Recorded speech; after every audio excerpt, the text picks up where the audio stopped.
¿Qué sucede cuando una reforma constitucional vulnera derechos humanos y no existe un camino claro para defenderse de ella? ¿Cómo es posible que en un sistema jurídico que garantiza la supremacía constitucional, las reformas a la propia Constitución queden prácticamente fuera del alcance de los mecanismos de control y defensa? La falta de una vía efectiva para impugnar reformas constitucionales plantea un problema grave. ¿Quién protege a la Constitución de sí misma? Si no existe un mecanismo claro para cuestionar estas reformas, ¿estamos realmente garantizando el respeto a los derechos humanos y la coherencia del sistema legal?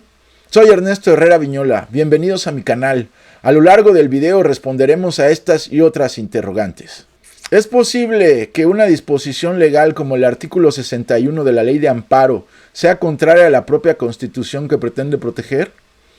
Si el Poder Judicial, estatal y federal tienen la facultad de aplicar normas inconstitucionales a través del control difuso, ¿por qué no podrían hacerlo con el artículo 61?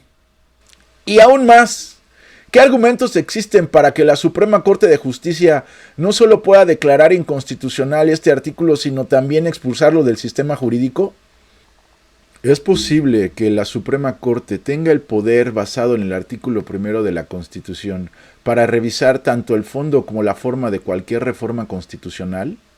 ¿Qué implicaciones tendría este control sobre la coherencia del marco legal mexicano y la protección de los derechos fundamentales? ¿Estamos frente a una crisis de constitucionalidad o simplemente es la puerta abierta hacia una nueva jurisprudencia? Es desconcertante ver cómo figuras como la presidenta Sheinbaum, Noroña, Ernestina Godoy y su séquito de seguidores, muchos de los cuales jamás han leído un libro de derecho, insisten en una afirmación tan peligrosa como equivocada, que no procede el amparo contra reformas constitucionales, simplemente porque el artículo 61 de la Ley de Amparo lo prohíbe. Lo más alarmante es que incluso académicos de gran renombre, como mi estimado maestro en la maestría de la UNAM, el doctor Jaime Cárdenas Gracia, quien en su momento promovió un amparo contra una reforma constitucional cuando estaba en la oposición, ahora repitan esta misma idea sin cuestionarla. Pero, ¿es esto realmente cierto? Un simple artículo de una ley secundaria tiene el poder de anular el derecho de cualquier ciudadano a defenderse de una reforma constitucional que podría violar derechos fundamentales. ¿Deberíamos aceptar sin más que el artículo 61 limite el amparo cuando el artículo primero de la Constitución consagra la protección de los derechos humanos como el principio máximo y el pilar del orden jurídico mexicano? Es fundamental reconocer que la prohibición del artículo 61 no puede ni debe ser una barrera absoluta.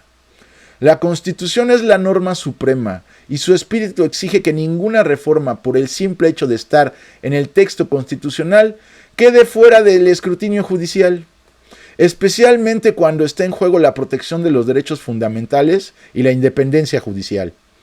El poder de revisión, el control constitucional y el amparo existen para asegurar que la Constitución no se convierta en un instrumento de opresión y no podemos permitir que el artículo 61 lo impida. Entendido lo anterior, es crucial explicar las múltiples razones por las que el artículo 61 de la Ley de Amparo es inconstitucional y por qué el Poder Judicial estatal y federal tienen la facultad de inaplicarlo mediante el control difuso de constitucionalidad. Además, argumentaré por qué la Suprema Corte de Justicia de la Nación puede declarar este artículo inconstitucional, expulsarlo del sistema jurídico mexicano y revisar tanto el fondo como la forma de cualquier reforma a la Constitución, más aún si es una reforma sobre la autonomía del Poder Judicial. Primera razón, la supremacía de los derechos humanos. Desde junio de 2011, México reconoció que los derechos humanos están por encima de todas las leyes. Esta jerarquía normativa implica que todas las autoridades del Estado mexicano deben interpretar y aplicar estos derechos de manera progresiva, universal, indivisible, interdependiente y sistemática. Número 2. Jerarquía normativa de la Constitución. El artículo 61 es parte de una ley secundaria que se sitúa por debajo del artículo primero de la Constitución. Esto significa que no puede contradecir los principios fundamentales consagrados en la Constitución que garantizan la protección de los derechos humanos. Número 3. Falta de jurisprudencia. El artículo 61 proviene de la Ley de Amparo de 2013 y al ser una norma reciente, aún no existe jurisprudencia consolidada que establezca que esta disposición sea insuperable. Esto abre la posibilidad a que se cuestione su validez. Número 4. Control difuso de constitucionalidad.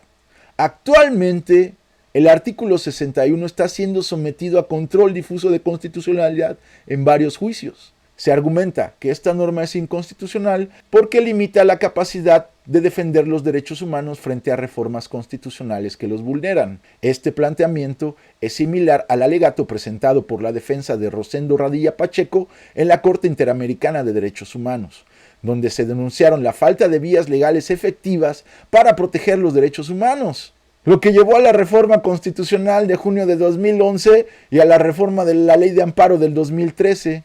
Por lo tanto, corresponde a la presidenta Sheinbaum y a su cofradía postular por qué consideran que el artículo 61 es constitucional y no viola los derechos humanos. Sin embargo, dudo que puedan hacerlo. Es evidente que ante esta imposibilidad de justificar su posición por la vía legal, solo les queda el desacato, conscientes de que en los tribunales van a perder.